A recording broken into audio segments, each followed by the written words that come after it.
I would like to move on to our next topic, which is by Ashay. So yeah. So previously, I'd just like to mention one thing. Previously, we had the topic called testing machine learning systems by Joinal Ahmed, but due to some unprecedented, professional commitment, he could not make it today. But having said that, we have another great topic in line by Ashay Thorat. So I'll quickly get into his introduction. Ashay is having 12 plus years of experience, and he's presently working as a lead consultant application developer, working with Thoughtworks. Passionate about developing softwares and moving them to production and observing them serve the traffic. He's associated with Thoughtworks for more than 5 years now. Talking a bit about this topic, which is client-side performance made easy. So consumers rely heavily on mobile to access digital content and services, right? Consumers are more demanding than ever before and rate you against the services they consume daily. Performance plays a critical role in customer retention against your competitors, right? Customer retention is also very crucial for improving conversions for any application, right? Performance is again the foundational, for a good user experience. As the site begins to load, consumers wait for the content to load, right? So consumers are forced to wait on slower connections than those of faster network connections. So when you're building a modern web application and experience, it's important to measure them and optimize to get faster. So this is what we're going to talk about today. I'll quickly hand it over to Ashay to take it up. Ashay, over to you. Thank you, Krish, for the nice introduction. Hello, everyone. I hope it is going good so far for all of you. And I'm glad that I could get this opportunity. Even though it's a short notice, I would try my best to make sure that we get something valuable out of it. Cool. So without further ado, I'll get started. I just need quick help with the feedback. I hope you're able to see my screen. Yes, Ashay. Yeah. Cool. Thank you. So I think Krish has already set a bit of a context. And then I'll get started right away because I think we also did an intro on the topic. Just a quick mention, I was supposed to pair with Srinivasan, who is also a lead consultant in Thoughtworks. His kid is unwell today, so he had to kind of go to hospital on a short notice. So yeah, I'm driving it alone, but the efforts are together. So I wanted to make sure that I mention it. I'll be sharing the slide deck, so you can definitely follow on our social media links over here. Cool. Sorry, just one last thing to check. Are you able to see the slide and also the timer along with that, or only the slide?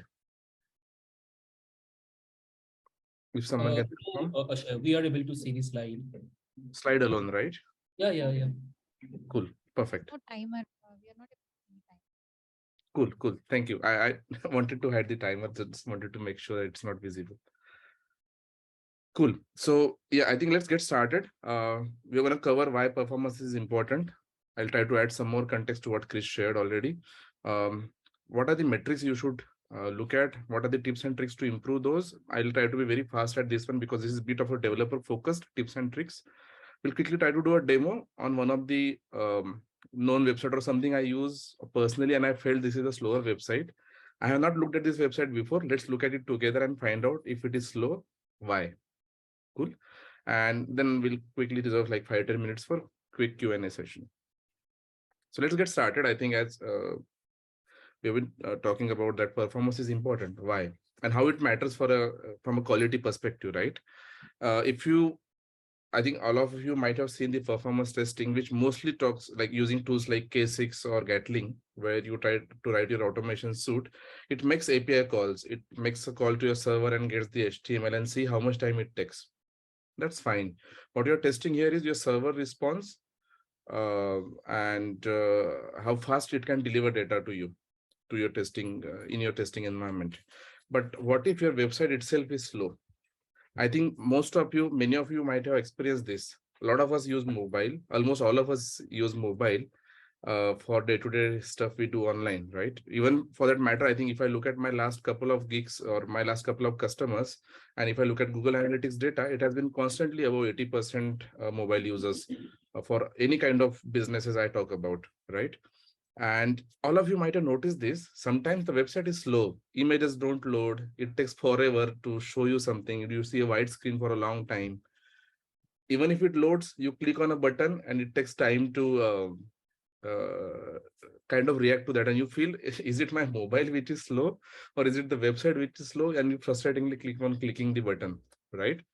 So you might have seen all these things, and I think this is where it is important to look at this aspect of a performance. What customer sees, what customer experiences, what user experiences on your website. Because obviously, I think, can it help in making more money? Yes, 100%. There's a good research which talks about fast responsive website having a more conversion rate compared to slower websites. Specifically for countries, I won't say, I think India has changed a lot nowadays, wherein you have fast internet in even the remotest villages, but it is still not that fast, right? Imagine having a 10 MB image on your website, and someone opening in your website will have a tough time to load the website. They will have a slow response from your website, right? So we're going to talk about all these different aspects. How does it matter? What can you do to make it better? Cool. And also one call out. If you have a question, feel free to stop me and ask me. From my perspective, at least for this session, because it's a bit of a new topic and bit of a developer focused topic, but I want to also talk about the QA aspect of it, right? So I think for this session, right time to ask question is when you have it. Cool. Thank you. So we're going to talk about three very high level stuff. So basically, Google came up with something called as Core Web Vital. Along with your SEO compatibility of your website, like from search engine optimization perspective, what different tags you add, description and stuff, and the real meaningful content that will decide if your website ranks higher on the search result. Along with that, Google started paying attention to how responsive and fast your website is when it is loaded in the browser. They collect all this data from the Chrome. It's a crowdsourced anonymous data, and based on that, they would rank. This will actually feed as an input to your search engine indexing for your website. So it is one of the important aspects from search engine optimization perspective too. So there are three high-level topics: largest content pool paint, first input delay, and cumulative layout shift. We'll look at them one by one. So before we get started, this is a very good representation of these topics. Adi Osmani, who is the lead developer at Chrome browser, he shared it quite a while back. And what it tells you is what really happens when you open a web page. You see a white screen first. Imagine this is your mobile, Android, iOS, doesn't matter. And when you enter your address, there is some network DNS stuff happening over there, and you get a first byte. And when you get a first byte, you also get some data which browser can start rendering. You might not have got full DOM or full structure of the HTML, but at least you have got some partial data, and browsers are smart enough to start drawing something based on that. As you can see, we have drawn the line separator for the header over here. And as the time progresses, we keep on drawing the different stuff. So what are the different things we have been talking about? When you show something which may be an image or a text, that is your first content pool pane. Image or a text. This one is a line. It's not a first content pool pane. When you show text or an image, that is your first content pool pane. Then you move on, you try to load. This is like probably happens in milliseconds. We are trying to slow it down and talk about it. Then you try to load some meaningful data. Whatever you see on your viewport is when you open the website, you can scroll it. The website can be long, large. But what you see when you load the website, that is your default viewport. And whatever in your default viewport occupies largest space, it can be a text or an image, that is treated as the largest contentful content. And whenever that is rendered, you say, I have rendered the largest contentful paint. So now time taken from this point to render the text or image, the main image or a main text on your viewport is called as largest contentful paint. And post that, there are some JavaScripts you are downloading. The browser needs to execute those in between, and then it becomes reactive or interactive. If you click here, it won't do anything. If you click here, it won't do anything. But when you click at this point in time, I hope you're able to see my cursor or not. You can't see my cursor, is it? Yes, We can yes, we see. could see. Okay, perfect. So as soon as you come to this place, this is where it becomes interactive. Cool. So I'll move on. So this is basically what happens in the journey of a website when it loads on your screen. Also, we'll talk about cumulative layout shift. I have a very good animation. I have taken it from online, obviously. I have given the proper credits. But yeah, we'll see it in action, and it is quite interesting, the animation. Before we go there, I think we spoke about the contentful print. Now imagine two scenarios, largest contentful print. On my web page, I have a hero image and some content. And this hero image will be my first contentful print. If your image is slow to load. I have a question. So yes, please. The previous, can you go to the previous slide? So this is for sites you have not visited before, right? If it's a site that you have visited before, it will be in the cache or whatever, right? Your network calls will be faster, but after that, whatever programmatically has to be done will be same. What you optimize on is the network delay. You don't have to download it again. But browsers would still verify that the copy I have is the latest one. They would probably make a call, you get not change response, and then you say, okay, whatever I have in cache, I'll use it. Or you will rely on the cache headers. But yeah, ultimately, whatever computing powers and resources it takes to render your page is going to be same. Cool. I'll move on. If any more questions, please stop me. Cool. Thank you, folks. So yeah, as you're looking at two different scenarios, first, it took 0.7 seconds to show you a hero image. Whereas if you can show that same hero image in 0.2 seconds, Google would rank your website faster, definitely. They keep on collecting this data from the field. When I say field data, all your Chrome browsers would fit in the inputs. For every URL, they would capture this data from different users, thousands, millions of users out around the world, and they will capture this data and they would rank your website. Cool. Let's talk about another one. So the second topic we wanted to talk about is first input delay. Now, first input delay is, imagine you enter the URL and you make some network request in between, and then you see this yellowish part over here, the beige part. This is where your browser is using the processor to do some computations. Okay. So you downloaded certain things, and your browser had, because imagine your website has a lot of JavaScript, a huge amount of JavaScript, a lot of third-party libraries, animations you have added. It will spend time executing that. And unless browser is able to, when I say execute, it's not like you click on a button and execute something. Browser has to parse the JavaScript, understand it, and make sure that it is able to kind of load it to be executed, right? So that loading part, or that processing or parsing part, is a computationally heavy one, because you're trying to parse a language over here, and that can take a time. And the time it takes to do that processing would be a delay. So as soon as you started showing the first contentful pane, that means user is able to see something, and naturally they would try reacting to it, right?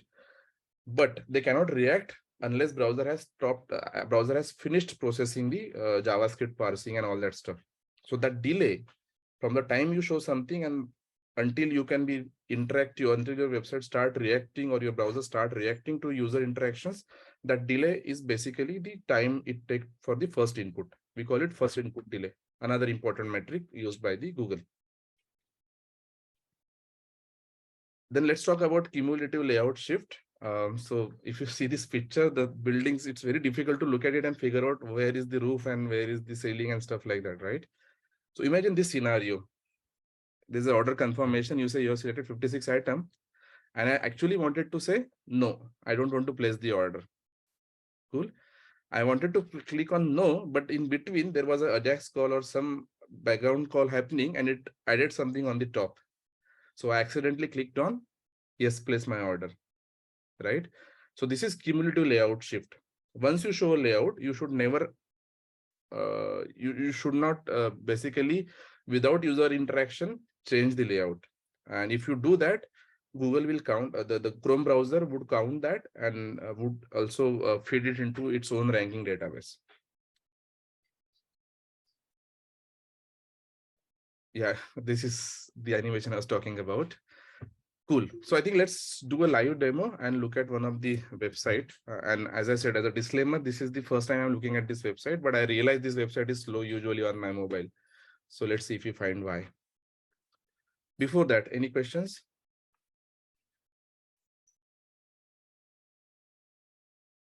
Cool. I think we can move on.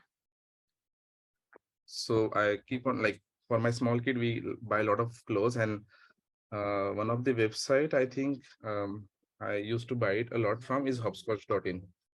They have very good collection.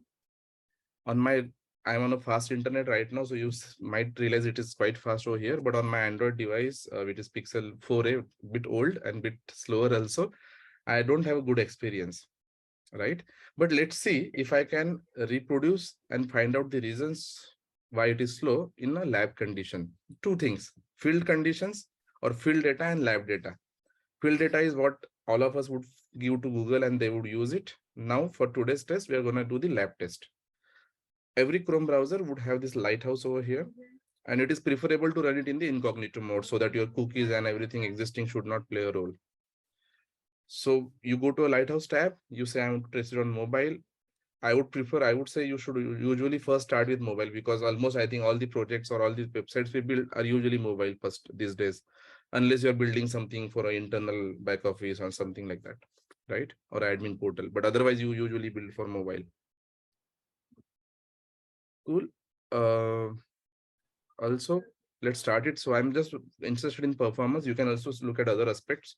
Quite interesting one. I would say if you have a time and interest, please look at the other aspects too. But for today, we will do the performance.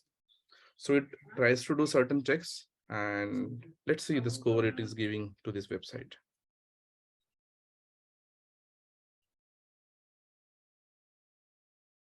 Quite low, actually. So the website is not able to pass in any of the vital core web vital metrics. So these are the web vital metrics. We spoke about first content pool find, largest content pool.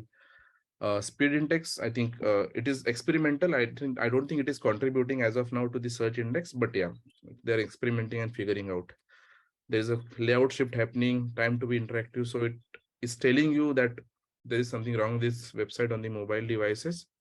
It also tells you how this calculation is done. So if for example, if I manage this website and I get this result, what should I target first? What should I change so that my website is faster? So they have a very good link over here.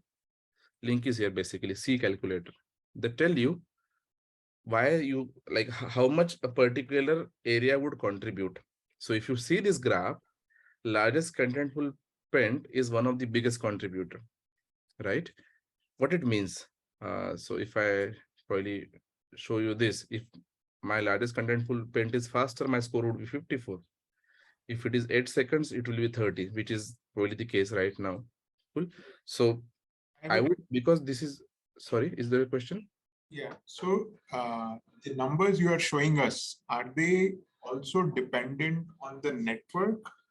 Like, let's say if I'm on a 4G connection, which is not so good, would that cause these numbers to be low?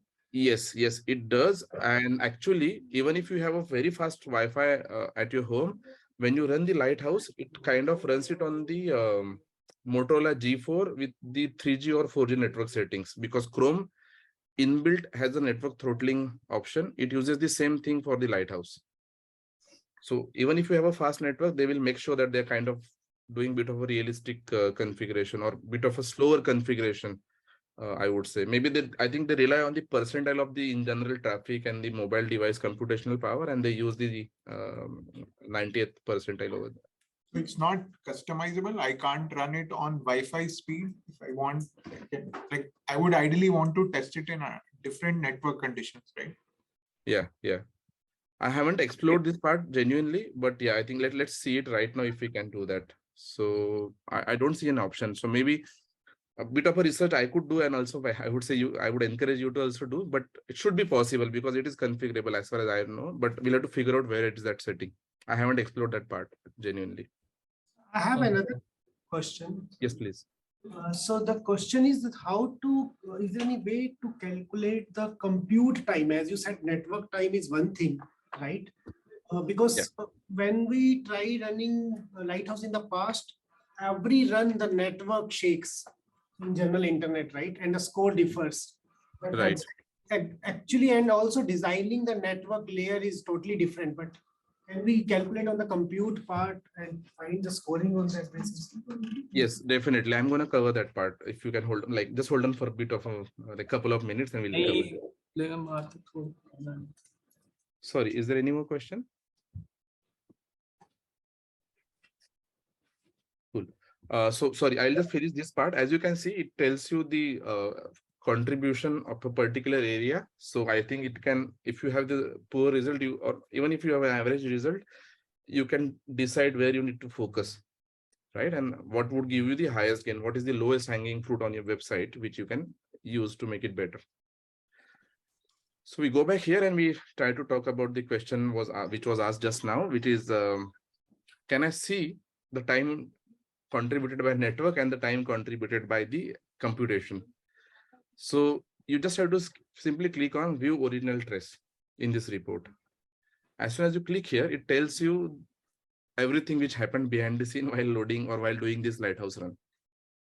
So at 496 millisecond, I was able to do my first paint. Then I had my first contentful paint, either text or image. And then I think I had my largest contentful paint at 1.5 seconds. Not just that, it also shows you what the website was looking like, how it loaded. Okay, so they capture everything and it tells you the network calls which are happening over here. It also tells you what resource being downloaded. So if I zoom it a bit, 2 fingers, scroll down, it zooms it. Again, this is Mac. It might be different for other devices. So yeah, it tells you that it is trying to connect to Facebook because I think they're probably having Facebook tracking cookies and stuff like that. It also tells you like how much time is taken by which resource. Cool. So this way it tells you the network, and then maybe, yeah, if you want to improve the network, I would say you rely on the caching. If time permits, I have a slide. Let's see if we can cover that. But yeah, host your resources near to user so that you spend less time delivering it to them. That's where I think edge networks like CloudFront, CDNs, basically CloudFront or Akamai comes into play. Okay, so we have a network and we have something called as main. If you see this main is my main thread, basically. And these are the computations. It tells you the time taken by the task. How to identify a task is a bit longer stuff, but I think, yeah, I would say if you research, it's you can definitely find out. But yeah, it is telling me that this task took 126 milliseconds. Okay, from core web vital metrics perspective, anything below 50 millisecond is not flagged. If you see, everything is gray. Only this one is red because it crosses that boundary of 50 millisecond. And whatever is above 50 millisecond, there are multiple requests where it has gone above that. So if you count this 126 minus 50 and then 168 minus 50, and if you total this, that is called as total blocking time. That's the time your website is blocked for. So Chrome says if you block for 50 milliseconds, that's okay. No human can notice it. But if it goes beyond that, and if you accumulate multiple of those long computations, it can definitely accumulate and might be having a user affecting impact.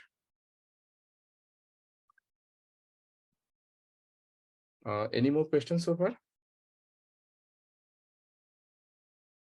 Okay, it also tells you the timing, by the way, that I had my first paint. When I had my first paint, I was able to show something very basic. Then I had my first contentful paint where I was able to show at least one image, as you can see. And when I say I had my largest contentful paint, that's when I think I was able to load the image you see, the landing image completely, basically. And that's when it said I had the largest contentful paint at 1.5 seconds. Any questions on this so far?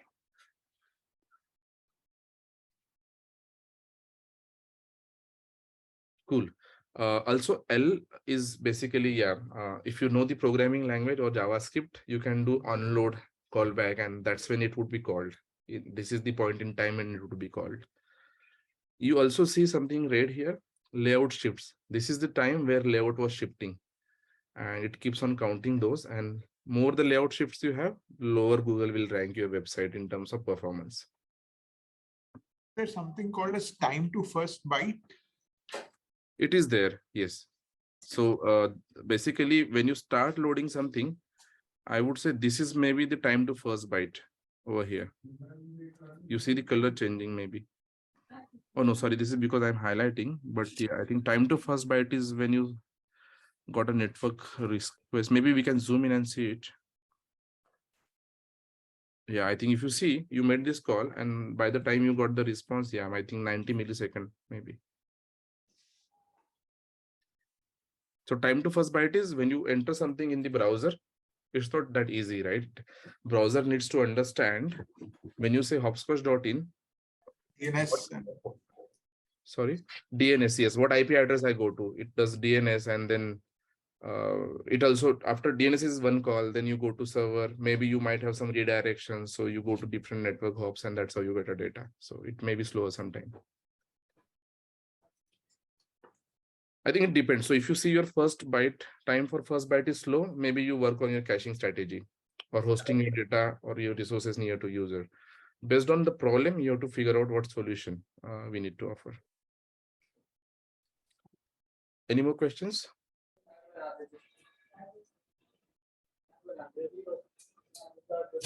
Okay, let's move on to the next one.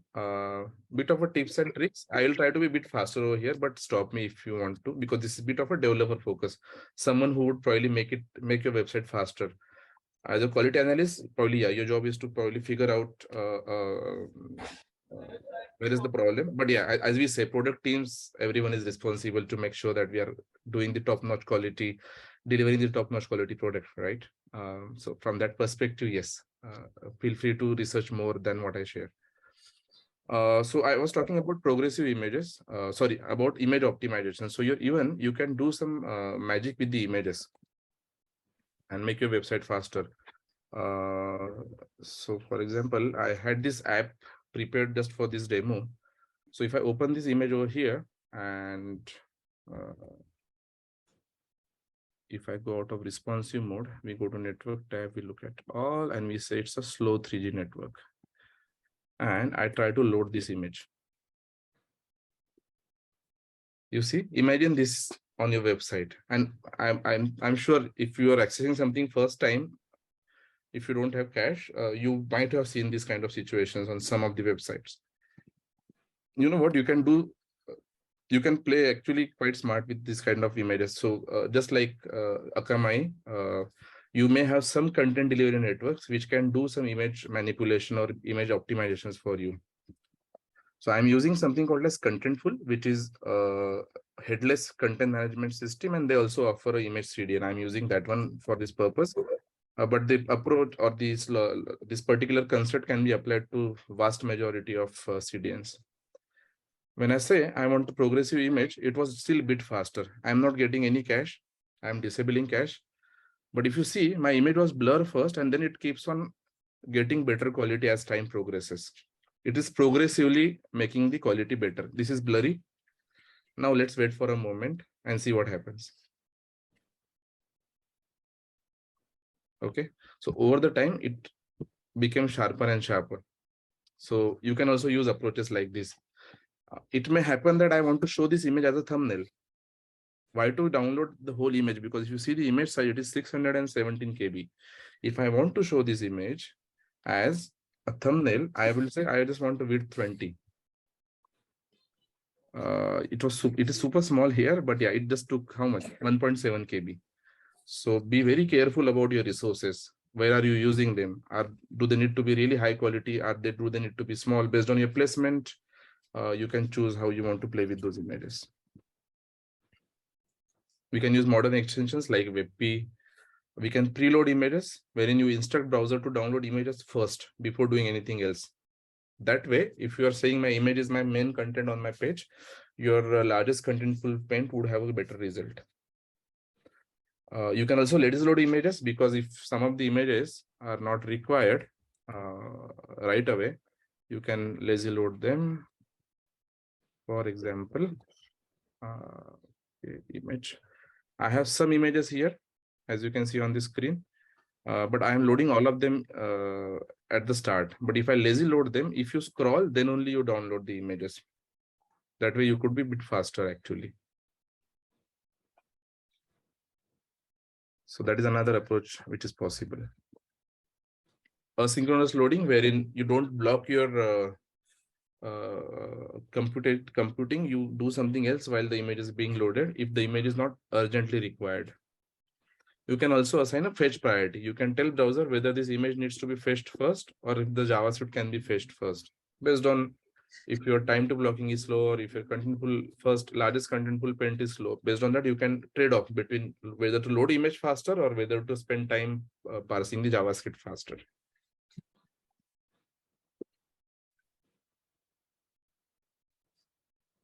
I'm just looking at Wasim's question. I think there are a lot of resources available online. Google itself has a website dedicated to this called as web.dev, and they have really good resources on this website.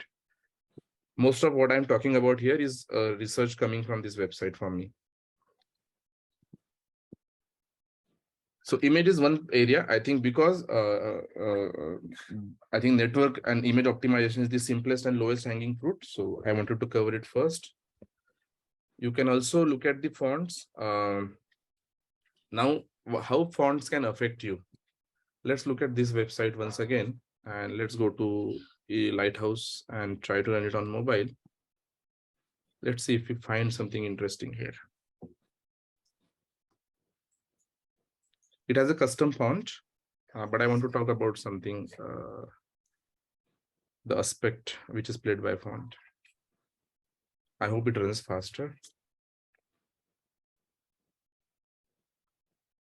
Cool. So score is pretty good actually, comparatively. So if I again say view original trace here, and I try looking at the how it was, if you look at the font now, it is a bit different. It's like times font, and then eventually it become better, right? When font changes, appearance changes, and it also treated it is also treated as a cumulative layout shift. So, and also for users, I think you might have also seen website where the image website loads, you see one font and it flickers and shows you a proper font. And if you want to focus on that, I think there are also possibilities to improve that. For the interest of time, I would just list them out and I'll share this slide deck URL. But yeah, it's possible to research and figure out how to improve them over there. Then we spoke about render blocking resources. If your browser is spending time in parsing or doing some heavy computational programming stuff, it will slow your rendering. That's the instance when you try to scroll, but your website is not able to scroll on your mobile because it is doing something computationally heavy. And contributing factors, style sheets. Browser has to parse your style sheet. It has to parse your JavaScript. There might be some computation on load events you're doing. Those may also slow it down. And external libraries like analytics libraries, those may also slow you down. So you have to figure out how to optimize them, or should we load them lazily so that they don't make your landing experience for the customer slower. So these are the problems. These are the solutions.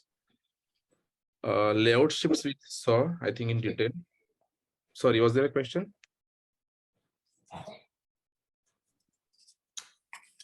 I'll move on. Another important aspect, we spoke about what to do with the network. I think that's where I would say caching comes into play.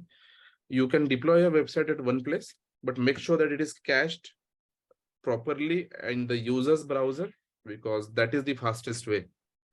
Even if you use something like a CloudFront or Akamai as a content delivery network, or CDN as we call them, it is still a network call to check if I have a latest resource and come back, right? If you can avoid that altogether, nothing better than that. I think that's where it is important that you try to see if there is something which can be cached in the user browser. I would say you should always prefer that. And if I, for example, remove the caching from here and say no throttling. Yeah, I think some of these images might not even be downloaded. They might be quickly served from local disk cache.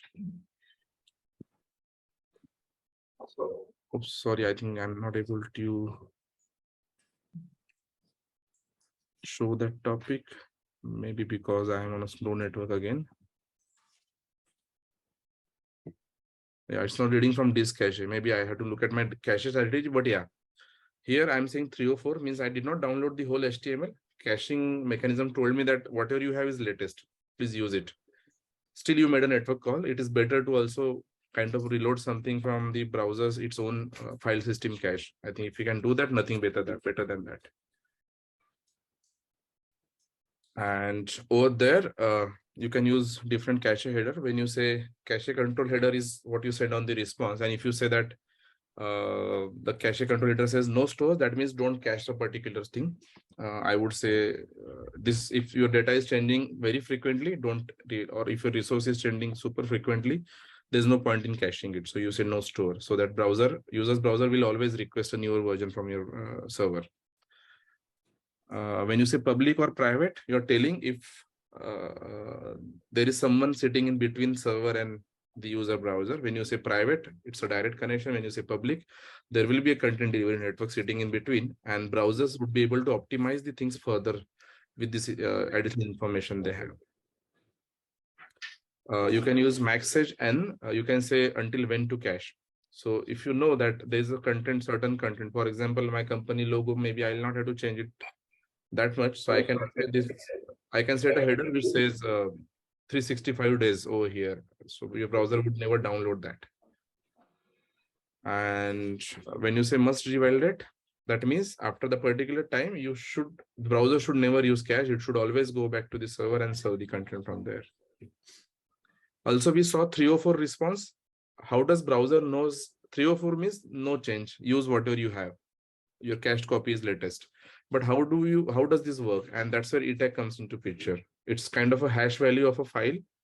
If my file is same, my hash value would be same globally across the world. And when I make a call to the server, I'll say, look, I have this file in my cache with this hash. And if server says, okay, this is the hash currently I also have, so there is no change. It will respond you with 304 without sending any data. It will just respond you with that particular response code, and then browser would say, okay, I'll use it from my cache.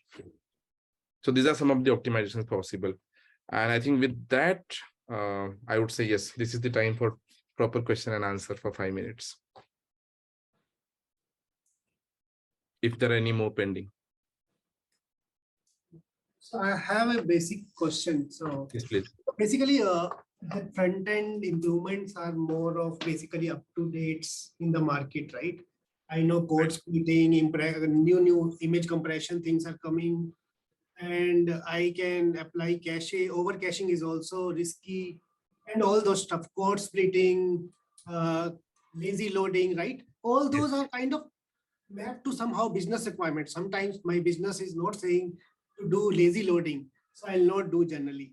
So all these things are keep on one side, but let's say I have one client who is saying that my application should load in maximum 5 seconds, right? Because business talks in that manner. At that point of time, it's very difficult to distinguish with backend team coordinating and front end team, right? That your API should return in 3 seconds and we have to optimize 2 seconds, and nobody can answer that. The largest contentful paint without building the application is this should be this, right? It's totally depends on the content, how we generally tackle those, because we can improve day by day. But if some customer says 5 seconds is the end time, and digging down is very difficult at that point of time, and answering those questions are difficult. So that's the question, that how we deal in generally. I think this is like any other software problem you would address. You slice it down into smaller problems, one step at a time. Prioritize. Lowest hanging fruit is what you pluck first, right? So I would say I would apply the same approach. I think it is more important that we make our customers understand that nothing can be built overnight, right? It takes time for something to be of a better quality. So I think this in a way that agile means you can change anything anytime, right? We want to be responsive to the business, but yeah, there are time constraints which we need to understand. So if, for example, a website is running and someone comes to you saying, no, I want to make this website 10 times faster, I think my answer would be yes, let us analyze and figure out what can we do, how much time it will take, and we can plan it better. What needs to be addressed first, what can wait, stuff like that. And I think 5 seconds is still too subjective. We have to also sensitize our customer or a client, not customer. Customer or user is who is using the website. We have to sensitize our client. It's not just the website speed which will play a role. There's a network involved, right? Also the computational power of a user device involved. So I think we have to also keep in mind these aspects and make sure that we find out a right percentile of user for whom we want to optimize, right? So I would say I would do all these discussions and I would take it from there. I'm sure this requires, this can be a huge discussion, but I'm trying to just sum up what I would do in this situation, given I have this context and experience working on this stuff.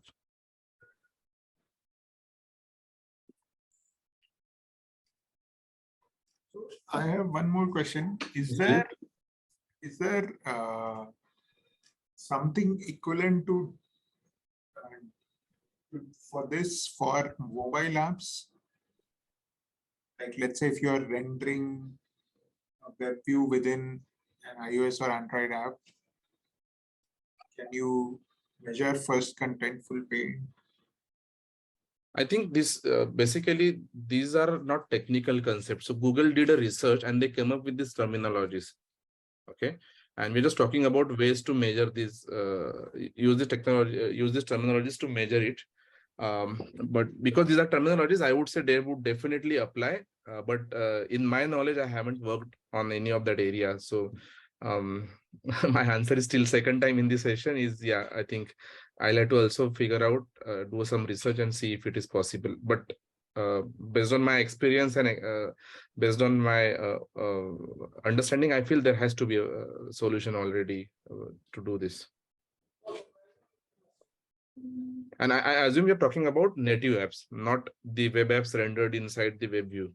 No. Cool.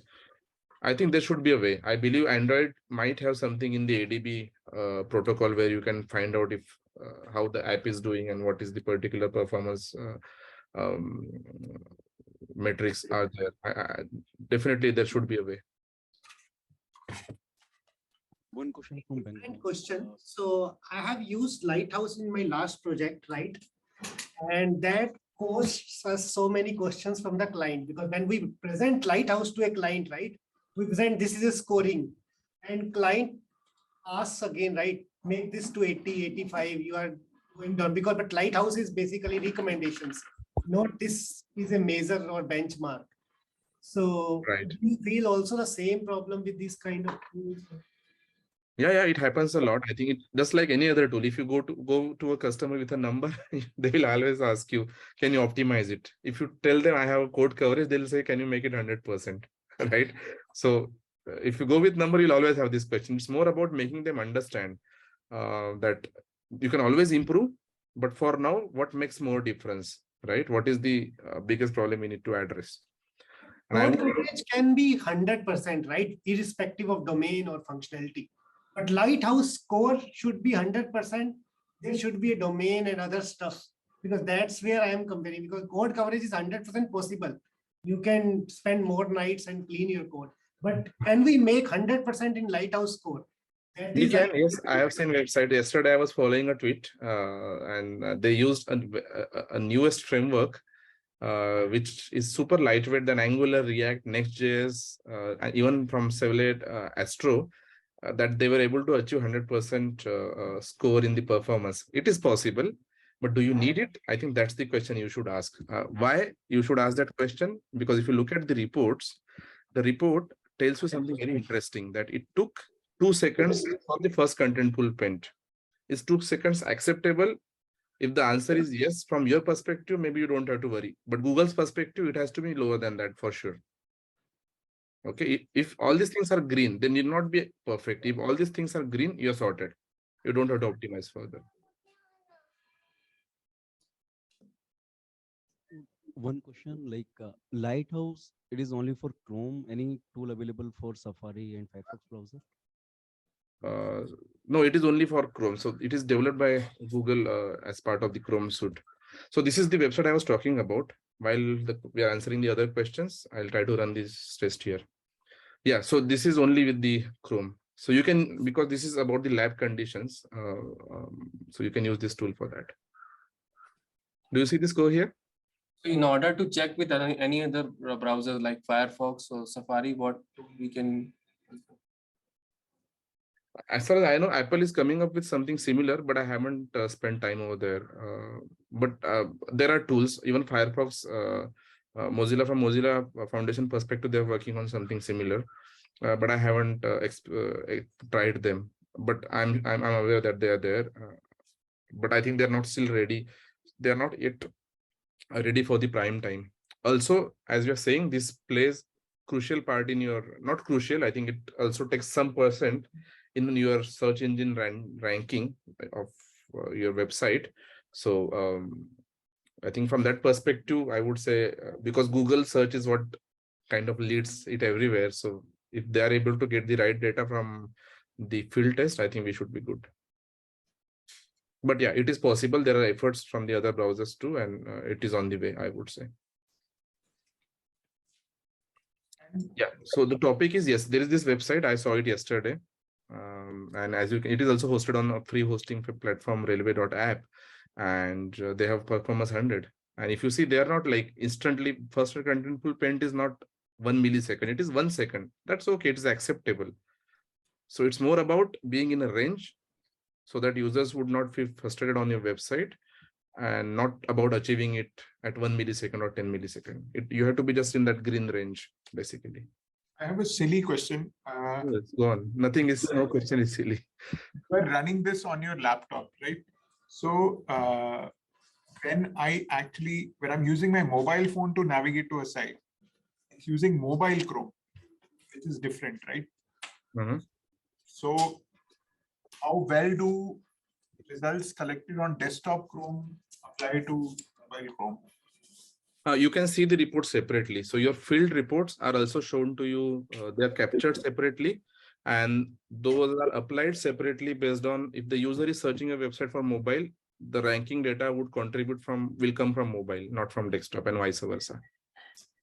And as a lot of you spoke about using Lighthouse, you can automate it in your pipeline and use this. Basically, you achieve a certain number, and you can just then write it in as part of your CI pipeline that it shouldn't go beyond this point. Also quick, yeah, I see a time check. So I think, yeah, if there are any crucial questions, if no, I think you can also post those to me on Twitter. I'll try to answer. Thank you, Srini, as well. Thanks, Ashay.